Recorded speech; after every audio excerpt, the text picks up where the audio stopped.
Welcome to Real Estate Coaching Radio, starring award-winning real estate coaches and #1 international best-selling authors, Tim and Julie Harris. This is the #1 daily radio show for realtors looking for a no BS, authentic, real-time coaching experience.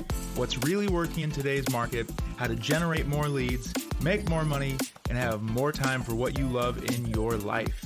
And now your hosts, Tim and Julie Harris. Welcome back. We have a fantastic podcast series. Julie and I are big fans of the podcast series. By the way, we used to do longer podcasts, so it would last like an hour to an hour and a half. And we would do these long form presentations or long interviews. And we found that for the most part, agents certainly prefer the shorter podcasts. So we always try to keep these.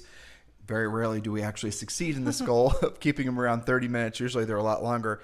But why are they a lot longer? Because we don't want to leave anything on the table. We want to make sure that every single opportunity we have to say something that might inspire you, to motivate you, to get you into action, we're going to say it. And so a lot of times it takes a long damn time. Well, it does. So we have tried to give you bite-sized pieces to, again, educate you, motivate you, and make it so you can get into action every day after every podcast. So the title of this series that we're doing over the next few days is your 12-step realtor survival guide. So 12-step realtor survival guide. And this is in response to a lot of agents who have been emailing us and calling us and messaging us on Instagram and all other forms of communication, asking us about what they should do. And I have to say, most of the communication we've been getting has not been from newer agents in panic mode. It's been from more seasoned agents, but we're going to talk about all of that in a second. And then Julie and I are going to give all you guys 12 specific steps of what you should be doing to really prepare yourselves for this shifting housing market. And let me start out by saying, in case you're starting to feel tension build inside of yourself, do not allow that to happen.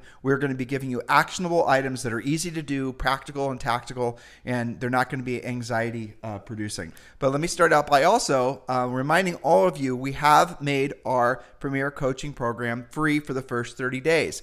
This is something that, frankly, it's taken us about 18 months to retool all of our coaching, our entire coaching model, basically. We had to create all kinds of new systems and software and hire all kinds of different people. And, it seems like it's not a big deal, but the things that appear the simplest are usually the hardest. So what we've done is we've made our Premier Coaching Program basically for the first 30 days, guys, it's completely free to you. And all you've got to do is text the word Premier to 47372. Text the word Premier to 47372. And when you do that and you join Premier Coaching, and again, it's totally, completely free. There's no obligation whatsoever. You get every single weekday a coaching call, a semi-private coaching call with a Harris certified coach, you and the coach. And you're going to absolutely positively have direct contact with some of our best coaches we have in our business. You're going to get a DISC personality test. And that is the personality test that is for sale in various places online for usually starting around $100. But you're going to get that for free. You're going to get scripts. You're going to get plans. The thing that I'm really anxious for all of you guys to get, because it's the thing that's going to have the most impact on you, is the 90-day survival guide. You get that. Is that what you called it? Well, there's a 90-day massive action plan, and then there's a survival plan, and of course a treasure map. And we explain the differences between each of them because agents come to us at different levels. Okay, so not only do you guys get all of this, you get the coaching, you get a whole bunch of scripts, everything, really everything that you need to position yourself for this shifting market, and it's free. We've wanted to do this for a long time. Like I said, there's technological limitations that have prevented us from doing it, but now all of you can join Premier Coaching for free. All you have to do is text the word Premier to 47372. Text the word Premier to 47372. And depending on what time of day you're texting, you could actually get on the semi-private coaching call today. So do not delay doing that. You do not want to wait in positioning yourself for what's happening next in the marketplace. So text the word Premier to 47372. And what's going to happen is we'll text you back, and you have to text yes. And then you're going to get the link, and you can just go ahead and join Premier Coaching.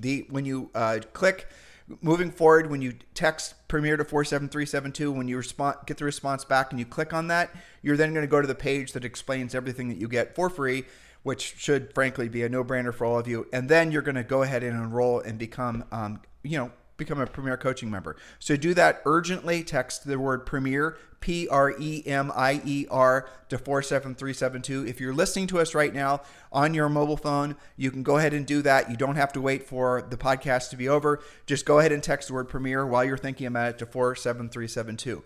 Now, we'd also like to thank, and I saved this page. Now, we're not going to be reading all of these, but we will be, I think, showing our massive appreciation on Friday. There are dozens of you who have submitted 5-star reviews specifically to iTunes, and we sincerely appreciate it. I'm thinking of you, Nate Hicks. I'm thinking of this person who didn't leave a name. There's a name. Yeah, Christy McLemore. Christy McLemore, Jules Grant, Carrie Karan, Sanja D, Sugar Plum Fairy 1, which is my favorite one. Of course. Tracy, you get to do that last name. Coapis, LC Mommy. Thank you to all of you. All of you guys who have submitted us 5-star reviews, and some of these reviews are amazing. All of them are amazing, really. We massively appreciate it. And so much so, on Friday we're going to be doing a appreciation show. Now, if you submit a 5-star review and you give us a pithy comment, well, obviously submit the review commensurate with how much you appreciate this podcast. You qualify to earn a autographed copy of our book, Harris Rules. And our staff is deciding who's going to, based on their 5-star review and their pithy comment, or on their review and their pithy comment, is going to decide who wins the books. But so far, I have to say there are no losers. So if you'd like to submit a if you'd like to submit a review, preferably obviously a 5-star, doesn't take much more effort to click the star 5 than versus the star 4, and a little pithy comment why you appreciate the podcast, you most likely will be receiving also an autographed copy of our best-selling book, Harris Rules. If you have submitted a review and your name wasn't on the podcast, like we were just saying, like for example Tammy510 and all the others that have done it, please do email tom@timandjulieharris.com, Tom, T-O-M, @timandjulieharris.com, and in the subject line just put 5-star review and then put your name, and then if you're technologically apt, just go ahead and drop in your review too, so we can match the reviews to the people, to obviously those of you who are going to get a autographed copy of our book. All right. So again, thank you for all of you who have continued to make this number one listen to daily podcast for real estate agents in the nation. All right. So Mrs. Harris, yes, without any further delay, your 12-step realtor survival guide. What are we talking about? Well, get ready to take some notes. Here's the question that's on all of your minds. Is there a housing bubble that is popping, which will result in a housing crash? No doubt the real estate market is shifting, and this new market will demand a new mindset and skill set. On this real estate coaching and training podcast, you're going to learn the 12-step real estate market survival guide. And again, this is going to be a podcast series of several days, the 12-step realtor survival guide. It's based on a coaching client and podcast listener, many of your feedback, actually. It's abundantly clear that brokers and agents are feeling uncertain and perhaps fearful. And Tim, you mentioned it's not just from newer agents, it's actually from a lot of experienced agents. The old market allowed the industry to be deluded into believing that drilled down skills were a thing of the past. In the old market, agents and brokers spent billions of dollars on mostly dubious things. No way to really truly know the effort and money spent was working to produce the desired result. When we say dubious, that's what we mean. It's hard to tell what the result actually was, like buying buyer leads, branding, marketing, paid lead generation, team building, social media, and becoming an influencer. In other words, agents never had to accept the reality that if you want long-term increasing levels of success, that you must learn to do what you don't want to do when you don't want to do it at the highest level. So go ahead. This is a story that actually what Julie's about to read is something you might want to scan that first in case I have any grammatical errors. Yep, you don't trip over them. Sorry.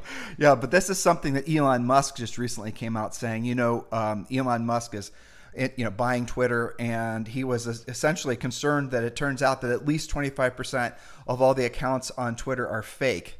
That's right. So, why am I sharing this with you guys? Because this is really the best, I think, most current example of why a lot of the things that you guys are being deluded into believing are going to earn you business really don't.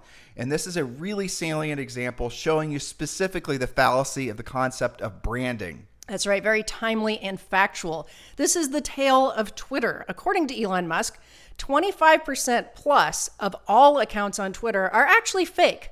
Fake, meaning that they are not actually humans, but they are software like bots. These bots quote, comment on posts. They're designed to perform as if they were humans. This should send chills down the spines of all agents and brokers who believe in online-based branding. Bot is short for robot. So basically, it's a software program that will go and, I'll give you guys an example. Julie and I did a podcast interview with Peter Schiff, and Peter Schiff is trolled all the time by other people that are essentially basically crypto people troll him.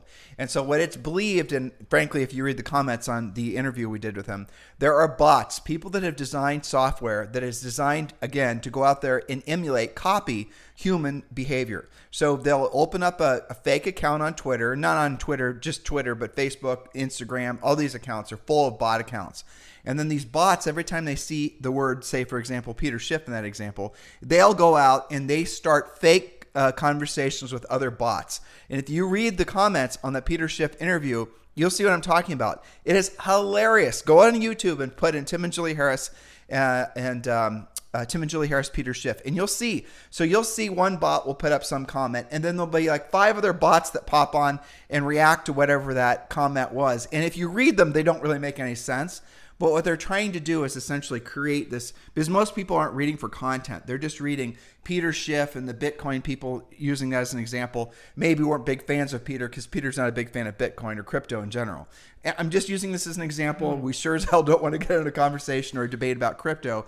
But I'm just explaining to you guys that what these things are is they're designed to influence they're basically designed to influence you. They're designed to influence your opinion.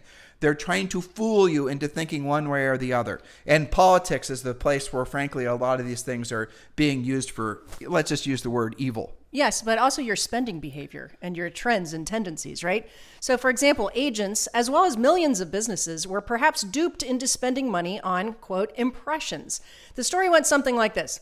Branding marketing company, invest $10,000 into building your brand on social. Over time, your brand will allow you to better leverage time, and people will see you as the expert, you as the go-to for their real estate needs. Sounds familiar? Of course it does, because thousands of companies have been selling some form of branding to agents for well over a decade. So why is branding largely, if not completely, a total waste of money? Well, let's say an agent invested/wasted money on Twitter to build their brand. Well, Twitter then exposed your branding to its, quote, users. Users saw the agent's branding, and Twitter built, their branding, and no action actually followed. No clicks go here or go there. The agent was relying on the Twitter algorithm to tell the truth about how many impressions were actually happening. Okay, so exposing means that hypothetically, a human saw whatever your branding message was, and then when a human supposedly saw what your branding message was, you paid for that quote-unquote impression. Now, a lot of you guys know all this stuff already, but the reality of it is if you think about it, how can that possibly be real? I mean, really, how you as a ad buying consumer, how can you possibly ever truly know that whatever, Twitter as an example, using, Elon claiming 25% plus are fake. How can you actually know that those impressions aren't complete and total fakery? Well, I guess now we're discovering that they are. So what is the value of what they're calling an impression in the first place if there's no action that follows? So what is the value of an impression if the accounts were fake? Bots, quote, allegedly saw the impression and then the agent was charged. I mean, how would you ever even prove any of this? And when I think of impressions, I think of, driving by on the freeway and I had an impression. My eyeballs saw a billboard, but then I ignored it. I didn't do anything about it, but somebody paid for that billboard for the impression that they were charged for. It's basically the difference between it's what Julie and I always drill down on. You guys, longtime listeners, you know what I'm about to say. It's proactive lead generation versus passive lead generation. But I'll put branding into no lead generation forever or at all. It's basically it's active money wasting is really what it is at the end of the day. And prior to all of the online stuff becoming so prolific in real estate, it was branding through media, branding through radio, TV, branding. Well, actually, radio, TV, a lot of that stuff that was done was pretty damn good, truthfully, because there were always good calls to action. But direct mail, a lot of that stuff was rationalized through branding. So branding is simply, here's a pretty picture of Betty and her dog, and she's, loves to sell real estate, and there's no call to action. The ad is not asking for you to take any action whatsoever. It's just somehow magically, if you see Betty's branding ad a ton of times, and this is what the branding people will tell you, that eventually you're going to somehow rewire someone's brain into correlating real estate with Betty. Betty, real estate, Betty. That's really what, at the end of the day, you guys, we can't even say it with a straight face. It's such a joke. But anybody who's in the business of selling stuff to agents, of course they're going to want to be in the branding business, because there's no way you guys can actually hold them accountable to the results. They're going to tell you, listen, Bob. Here we go, old Bob again. Listen, Bob, the reality of it is that you need to build your brand. All your competitors have powerful brands. If you don't spend unaccountable amounts of money with our branding company, who's to say whether people are ever going to think of your name? But we know statistically that virtually every real estate transaction doesn't come from branding. It comes from other sources, which we're going to drill down on this podcast. But the reason Julie and I are explaining all this to you guys is because the macro trend and that means the large trend of the things that we just were sharing with you, the team building, the paid lead generation, the marketing, the branding, the social media, the becoming an influencer, that pressure that some of you guys have felt to become influencers, all that stuff is largely going to come to an end. Because here's what happens. In a market like this, whether you do it voluntarily or you wait too long and you do it involuntarily, you're going to have a reckoning with your expenditure. You're going to look at what you're spending on your business, and hopefully you do that before you have to. And you're going to say, does this actually produce a result? Now, the problem is if you've been doing something like, say, for example, branding for a long period of time, it is emotionally almost impossible to stop doing it, because in the back of your mind, you're like a gambler. You're hoping, I'm going to keep on placing bets. Every month you're going to spend more money. I'm just this close to having this branding vision, and you might even actually go to the point of rationalizing that it's working, because someone's going to say, hey, Bob, I saw your ad on Facebook, or I saw you on Instagram. I saw you here. I saw you there. And you're thinking, yes, it's working. But the reality of it is that person, had you asked them for the business, would have given you the business in the first place. All you're doing is wasting money. If you really want to, and here's what happens again. You have to do your branding because you're too busy. Your time is too valuable. So let the branding build your brand, and then eventually you'll become, essentially people, you've rewired their brains that Betty equals real estate equals Betty. Well, the way you really do that ultimately is you proactively lead generate, and then you actually produce the result for the customer. And then the customer's happy with the result you produce. And then when you ask, they'll send you referrals. And then you keep on doing it. That's how you actually build a business. You can't take shortcuts. This whole era in the real estate industry of becoming an influencer is largely coming to an end. There'll be a place for it. It will bubble back up again, but it's going to be after this next super cycle in real estate, which is what we're already experiencing as inflation and higher interest rates start to take hold in the market. So remember that the market is moving fast. The question to ask yourself is, are you learning, changing, and evolving to meet the new market?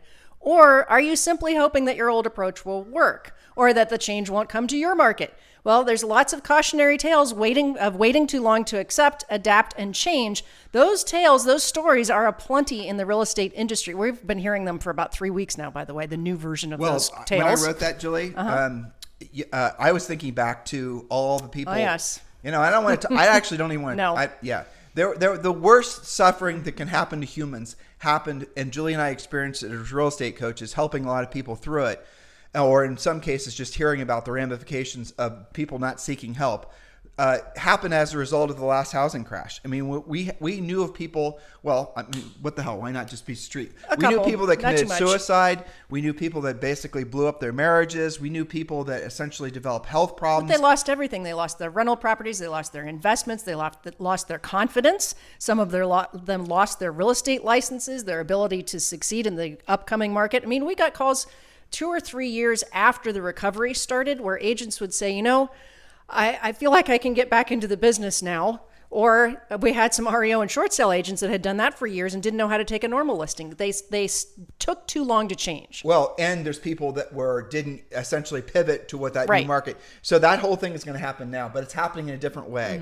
Because now what's going to happen is most of you, I don't even know how many people are going to end up listening. Tens of thousands of you listen to us every single day. There are probably realistically less than 10% of you that were actually actively selling real estate from say 2000 and any time before like 2008, let's say. A vast majority of you have never experienced what a stable or normalizing or whatever you want to call it. Even a transitioning market, they haven't really been through. You guys have only experienced an upwardly more essentially a seller's market that's constantly building momentum. That's been your only experience in real estate. And so you haven't had a lot of skills. And that's the reason a lot of these Weasley marketing companies and other sorts of companies have snuck into the industry. And some of them call them fintech, and there's others a little and they got venture funded, and they now are selling agents leads and CRMs and all this other stuff. All of those companies are going to be weeded out faster than you can possibly believe. And we're going to talk about that a little bit too over the next few days. But the reality of it is we are through, the herd is going to get thinned. And Julie and I are not believers that this is going to result in a bunch of agents leaving the business. What it will result in is fewer agents doing transactions, but there will still be millions and millions and millions of transactions to be done. They're just going to be done by largely different people that were doing them before. And the ones that are going to be doing the vast majority of the transactions are the ones that were willing to say, okay, I see what's changing. I am experiencing it. I'm seeing it. Tell me what to do. Okay, now that Tim and Julie have told me what to do, now I'm going to do it. Now there'll be agents, which is what we were trying to express before, that ask for help or take direction or frankly just follow common sense. You guys know what we're telling you here. It's common sense. We're telling you not to spend money on things that don't give you results. I mean, that should be something that all of you intuitively know. But what's eventually going to happen is some of you are going to take action on it today. All right, I get it. I'm locked in. Tell me what to do. Boom, you're going to do it. Well, here's what you should do. Text the word Premier to 47372. Text the word Premier to 47372. Message and data rates may apply. But others of you, and unfortunately it's going to be a majority of you, are going to wait too long. So there's three buckets. There's those of you who take action right now, who are basically opportunistic and see this shifting market as an opportunity for you to build your business to levels that maybe you couldn't have done in the previous market. Then there's going to be those of you who, you shift sometime later this year, and there's others of you who wait years. The second and the third groups, you guys are going to essentially suffer needlessly because the market is changing way faster than it did back in 06, 07, 08, way faster. So what's happening now, like the housing market did not hit bottom, guys. It started to crash in 2007. It didn't actually correct or start to correct until 2012. So you think about how long that is in, real estate. That's a long damn time. But what we're seeing now is consumer behavior has changed in less than 60 days. It did not change that fast back in 2007. It's changing fast now. And during this next series of these points we're going to be making, we're going to tell you what to expect. We're going to tell you how consumer behavior is going to result in different agents winning, and some of those that are still addicted to branding and being fake influencer and leaning on somebody else's Lamborghini and taking a picture of it and putting it on Instagram and thinking that somehow that branding is going to attract people to you. Those are the people that are going to needlessly suffer because they have not accepted or frankly learned that everything you want in life, and it is everything, unfortunately, is on the other side of doing what you don't want to do when you don't want to do it at the highest level. Exactly. So over the next 12 to 24 months, every one of you, every agent and every broker has to learn what this new market requires, or you will needlessly suffer. And that suffering is real, and we're already seeing that happen. Some of you guys suffer from fear of the unknown, and that's why we educate you, motivate you, and get you into action. Remember, last week's podcasts were a big bunch of education of what to expect and what was actually happening based on fact, not based on headlines. The groups of agents that frankly I'm worried about the most, there's no reason for us to hold anything back, are brokers, any size brokers, and agents that have a team. Yes. Those are the two groups that are generally speaking carrying the most unnecessary overhead that they're going to take too long to shed. New agents or agents with maybe one virtual assistant type assistant, those guys are going to be the most, assuming they're going to be versatile and they're willing to adapt and pivot quickly, they're going to do great. Totally agree. And I'm already hearing that on lots of coaching calls. Those are the ones that are actually excited. They have zero level of freak out. Yeah, because they have zero level of unnecessary expense and they can obviously move to where the market is. But you're right that largely those are the agents and brokers who had actually experienced a major shift and changed their ways going through this current market and didn't pick up a whole bunch of expenditure, built their skills instead, and have actually been waiting for this shift. The teams and the brokers are the largest group of people who are contacting us about joining our eXp Realty group. True. By far. And if you guys are wanting to pivot to eXp Realty, if you're looking for a sponsor who will actually be very proactive in your success at eXp Realty, not just as a practitioner, but also with building a revenue share group or all the other benefits that come with being an eXp agent, Julie and I are formally applying for the job of being your eXp Realty sponsor. So just text me directly. And yes, this is my real cell phone. I probably get 3 or 4 texts a day. People, even though I say it on the podcast, that's my real cell phone. Yes. They assume it's like a bot. No, not a bot. Not what we were talking about was Twitter. It's real Tim. Exactly. And well, sometimes I mess with them and act like it is. But in any event, yes. So if you're ready to join eXp Realty, if you've not chosen a sponsor and you're looking for someone that's going to be very proactive in your success, feel free to text me directly, 512-758-0206. I will suggest anybody who has a team, anybody who has a broker, text me so we can at least compare. Well, frankly, we can have a coaching call, you and I, and we can talk about what your existing business model is, and we can compare and contrast to what eXp Realty is, and then you'll make a numbers-based decision, not an emotional decision on what direction you should be going. All right, so we're going to get to our 12 points, and today we're going to go through the first 4 points. All right, so this is your survival guide. Get ready to take some notes. Point number 1. Now is the time to price your listings based on your seller's motivation. Notice I didn't say throw another 10 or 20% on top of your last best comp. We're going to base the pricing on the seller's actual motivation. Now, this means that you absolutely must, 100% of the time, use the seller's pre-qualification script. Whether you're listing your mom and dad's house, an unrepresented seller, otherwise known as for sale by owners or FSBOs, or a referral from a past client, doesn't matter where the source came from, you must ask the same questions every time. This is a serious skill check for you. A listing where the seller has to sell within 6 months has a different pricing strategy than one that's got to be in contract in the next 2 weeks, and you can't treat all sellers the same anymore. Now, those of you who've been in the business for a long time, your skin's crawling a little bit because Julie said price your listings based on seller's motivation, and that is absolutely not our normal coaching.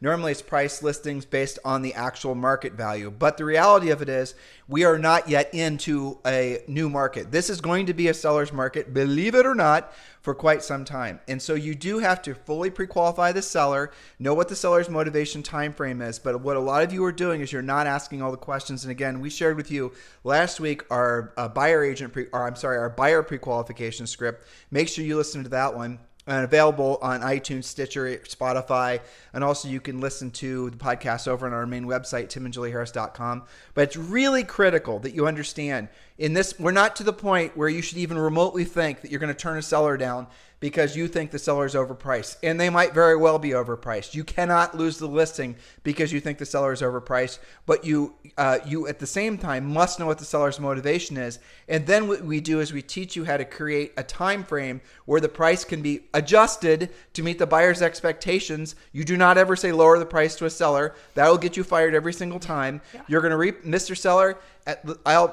here's the script basically. Mr. Seller, listen, I understand after seeing the house why you feel the house is worth $625,000, even though the market's telling us it's worth $550,000. I completely understand after seeing the house.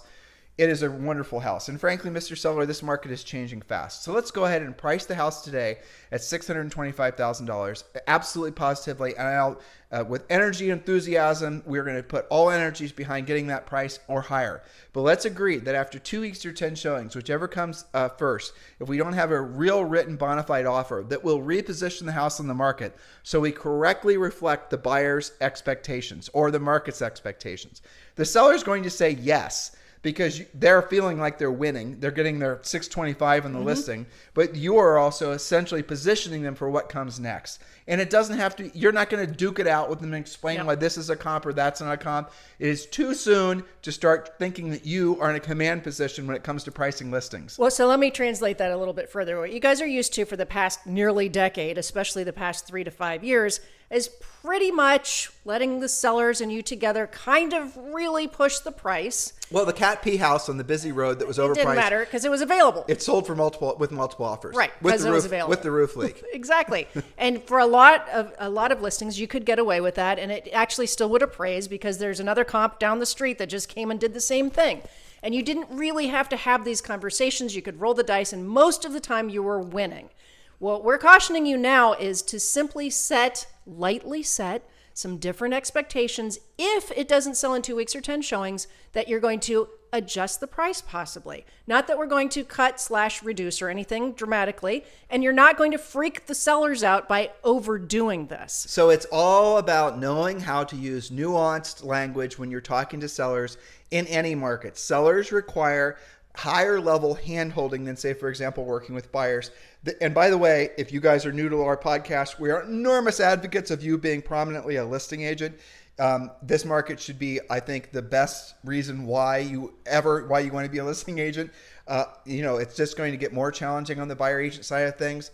But yes, you do have to have a skill set. With working with buyers, it's mostly an emotional type relationship. It's physical labor. And working with sellers is mental labor. Working with sellers requires skills, thus the mental labor. It requires Dr. Phil meets essentially the science professor, knowing what to say and how to say it. Working with buyers is largely, at least in this past market, has largely been a social endeavor. The house sold itself because the buyers had a serious case of fear of missing out or FOMO, which, by the way, was the correct stance for buyers in the past market, especially with mortgage interest rates being where they were. Now it looks like they're going to be close to 6% soon. Everything is changing. The increase of price of homes is taking out a lot of these mostly lower end buyers, and that is devastation for a lot of them to ever have a chance of building long-term wealth. We have done a podcast on alternative forms of financing, different ways you can get different things done. So make sure you go back and listen to that podcast.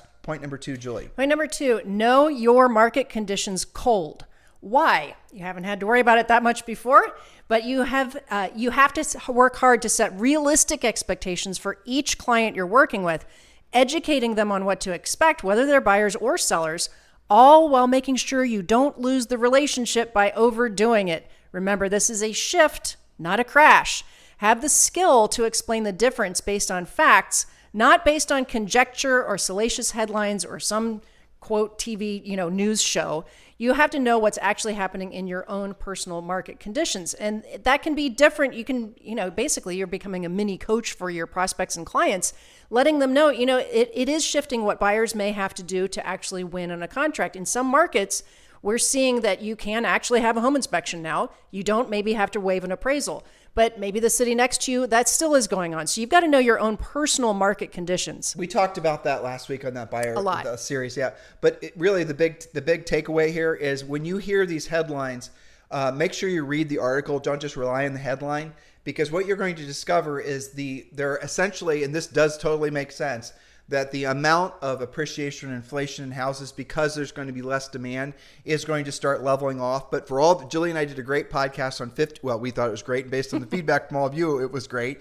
But the 15 reasons why there will not be a housing crash, make sure you listen to that one and really drill down on those points, because there's not going to be a housing crash. But what there most likely won't be is double-digit home appreciation, as there has been. I mean, over the last 12 months, 25% appreciation in the average American home. Which is unheard of. That's not normal. I know you guys kind of feel like it's normal because it's been, between 10 and 25% for several years, but that is not normal. So there's a big difference between less home price appreciation versus home price depreciation. Well, let's talk about that in case they don't understand. So if your buyer buys a $500,000 house, it's now projected that the appreciation, the inflation on the house is only going to be 6 or 7% this year. Oh no. So the house is going to go up $30,000 or $35,000. If you actually again, that's less than it was a year ago. A year ago, it would have been 25%.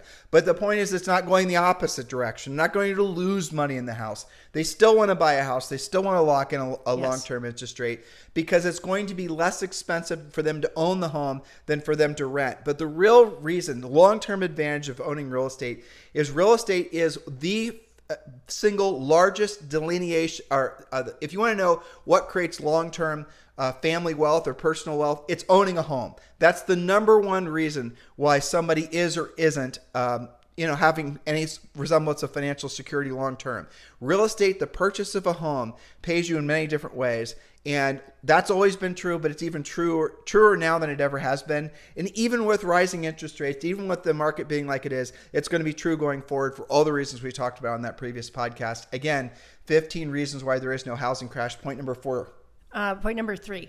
Sorry. That's okay. Understand the ratio of your effort versus the results that you're actually getting. I'm going to read that again so you guys can write that down. Understand the ratio of your effort versus the results that you're actually getting. Not all lead generation is created equal. If you cannot directly track a paycheck from what you're spending your time and money on, why do you keep doing it? Are you proactively lead generating with a predictable and duplicatable outcome, or is your business running on FOMO, fear of missing out, and hopium that worked until recently? How do you know the difference? Well, skilled agents track their efforts and they focus on the most effective techniques. This is a hot topic in our Facebook Live daily sessions. In our Premier Coaching. But here's the bottom line. When you attend Premier Coaching, when you participate in Premier Coaching, and you learn what to say and how to say it, and you're then confident next time you have a conversation with the seller, preferably a seller over a buyer, but it is what it is. I mean, just knowing what to say and how to say it, how does it make you feel? Does it result in you having a higher, more productive conversation? Does it result in you getting the desired result? Does it result in you not getting stuck with a bunch of unmotivated, potentially career-ending clients? You right now, this time of year, you could have a roster full of people that will never transact, but because you've never fully pre-qualified them, you don't know actually what their financial situation is, you're working with a bunch of people and never transact. It's not their fault. It's your fault for not knowing what questions to ask. Buyers are not liars. Agents are just incompetent about pre-qualifying. Well, Tim, I get so many texts and email messages from last week's buyer pre-qualification series, right? Where they actually were like enumerating their buyers. Okay, this guy, he's just been pre-qualified out of working with me, because they realized they didn't have a lender letter. They didn't, they were just before kind of so excited to have a client and go show them stuff. And yet, by learning all those pre-qualification questions, and we didn't even do the drill down that they get in coaching last week. We just gave them the overview. Yep. They were able to sift and sort and realize they might have thought they had 10 buyers, quote, buyers, but they really only have like 2 or 3 people that probably will transact. Jules, I don't remember this exact statistic, and unfortunately I don't see it in my notes, but interest rates are projected to go up by another 0.5 point before July or next, like... It's supposed to be in June. Okay, Yep. June. Okay. Right. So in the next few months, interest rates are projected to go up another 0.5 point, which will put a 30-year fixed rate at 6%. Now, correct me if I'm wrong. Do you remember that for every 1%? Oh, I do remember. One full percent. One full percent that mortgage interest rates increase, it actually reduces. I think it reduces the average. Oh crap! I wish I remembered. It reduces the buyer pool, the amount of people who are able to purchase by. Go ahead. But it was 11%, right? Something. I think that's right. We're going to bring that up on the next podcast. But the point is, obviously, the higher the rates go, the fewer people are qualified, right? But it's a lot fewer people. The prices aren't going to come down, because what's going to happen, and again, I don't want to belabor this, but so many people have these really low long-term interest rate mortgages.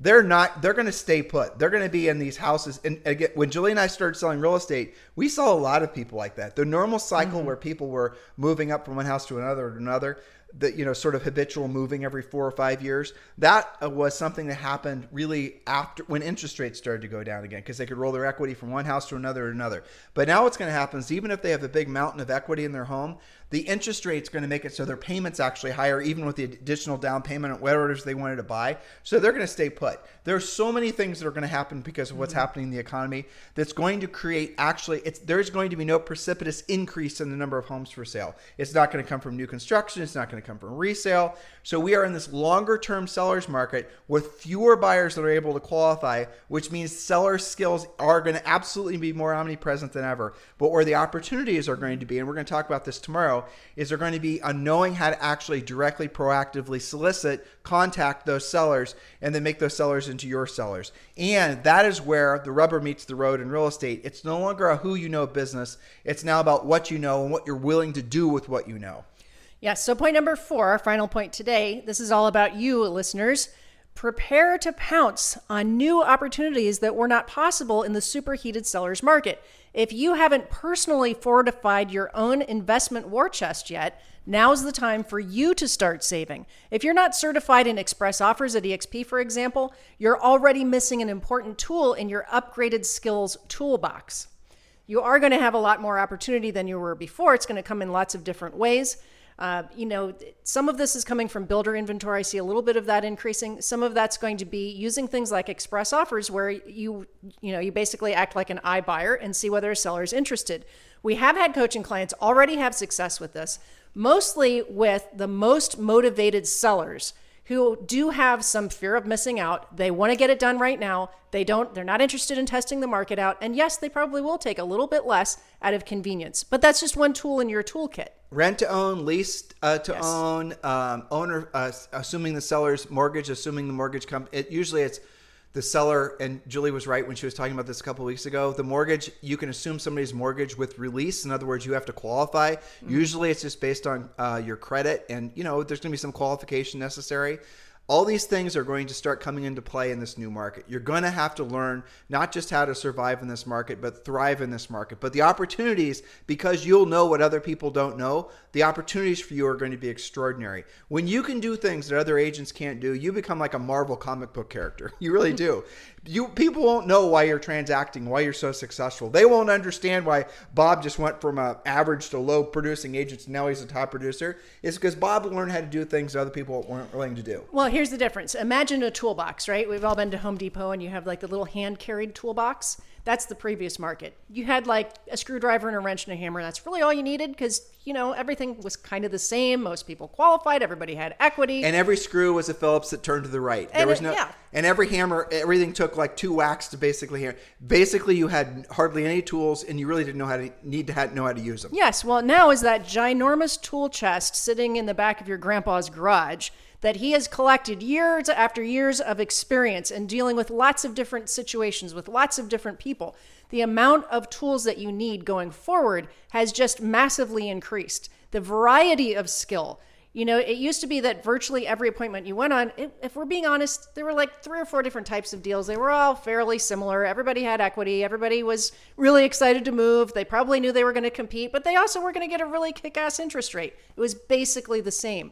Now you're going to have a bigger variety. And the thing that I'm excited about, even though all reports are saying that we're not going to see a precipitous increase in inventory, a little bit more inventory, but nothing catastrophic. Remember, to just get to a balanced market, which is a 5 to 6 month supply, it would take 2 million additional properties for sale between new construction, resale, normal stuff you see in the MLS. 2 million. That's extremely unlikely. We're so far away from that. We're not going to see a lot more inventory. But the exciting thing is the sellers that are going to sell going forward are going to be dead serious. And you better have it together because they're going to be less likely to just list with you because you're buddies. Yep. And guys, listen, this market's going to be full of opportunity, but you're just going to have to read.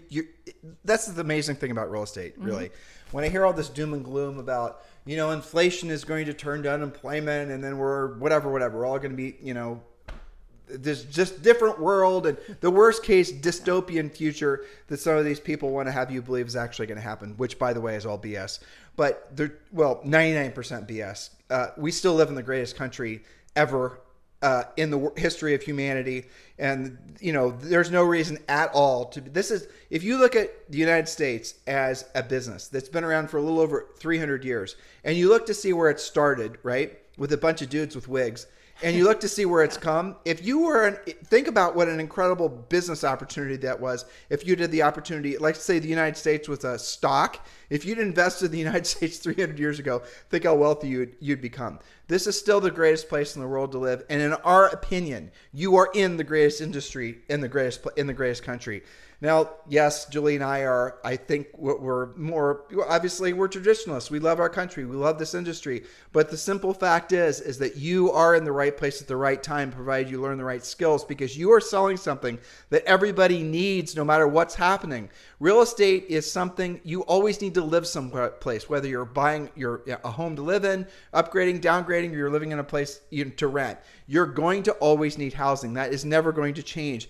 That is a non-voluntary expense. That is a required expense. Now, I want you to think about what in your life And there's damn few things that are absolutely mandatory expenses that you're always going to pay. Your cell phone, arguably your car. There's going to be food. You do need food. There's going to be utilities. It comes down to maybe 5 or 7 things. Those are the 5 or 7 things that are not going to go away, and everything else you're going to cancel. You're going to cancel Netflix. You're going to, cut back on your cell phone thing. Maybe you're going to stop shopping as frequently. This is worst case scenario. And this is what happened back in 07, 08, 09, right? People started going through these phases of cutting back on all their personal overhead, and then they got frugality fatigue, and the interest rates went down, things took off again. But the moral of the story here is you are in the greatest industry ever, as long as you have the skill set to make the most of what this market is demanding. It's just like talking to a seller about reducing your price. Mr. Seller, we have to reposition the house in the market so we correctly reflect the market's expectations. And we're telling you, Mr. Agent, you need to reposition your skill set on the market, in this market, so you correctly reflect what the market is demanding of you. And it is not difficult for any of you to do. Every single one of you can accomplish this goal. Just do it quickly. Please do not wait, because you're just signing yourself. Do not wait to see what's going to happen next. Just assume there's no reason, there's no downside in over preparing, right? There's no downside in maybe putting all that experimental money wasting stuff you were doing on hold. Look, you don't need to have someone, work on your Instagram account or your Twitter account or maximize your YouTube videos or work on your branding. You can put all that stuff on the back burner and drill back down on skill sets. And then if you over time decide you want to turn those switches back on for some of that voluntary stuff, go for it. But for now, you got to drill down. You got to get ready, assuming that what's going to happen over the next, 6 or 8 months is going to be a transitional period that many people in their lifetimes have never experienced before. But you can do it. You can do it. We're going to be here for you. We are a big community of folks that are going to thrive because of this market. We would love for all of you guys to join Premier Coaching. Text the word Premier to 47372. Text the word Premier to 47372. You can join Premier Coaching right now for free. Text the word Premier to 47372. And remember, message and data rates may apply. In the meantime, by the way, Julie, we did a terrible job today keeping to 30 minutes. How long do you think we've been doing the pod? I'm going to guess. I was going to say 42. It's 45. You guys have a fantastic day. We'll talk with you on the show tomorrow.